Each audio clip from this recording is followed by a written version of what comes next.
بسم الله الرحمن الرحيم الحمد لله رب العالمين والصلاة والسلام على أشرف المرسلين سيدنا ومولانا محمد صلى الله عليه وسلم. السلام عليكم ورحمة الله وبركاته. وعن هلك كسلام يا دمان صومالي محمد ميل والبيتشوغان waxay noo socda gabayadii taxanaha ee diiniga ahaa gabayga maanta wuxuu ka hadlayaa dadka iyagoo aad caawinayso ama aad doonayso dantooda la shaqeynayso ku dhiba wuxuuna ku bilaabmayaa insha Allah sidan dad baa adoo ka shaqeynaya dantooda ku dhiga dabin dad baa adoo daryeela kula maagan dulmi dad baa adoo daryeela doqon ku haysta dad baa adoo door biday ku qoosha dacar dad baa adoo u dadaalaya gacmo daalisuunaad ka qaadaa dad baa kula doonaya dhib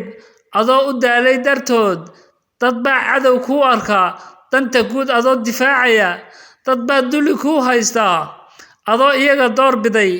dad baa darxumo iyo diif kula jecel inaad doogsato nacab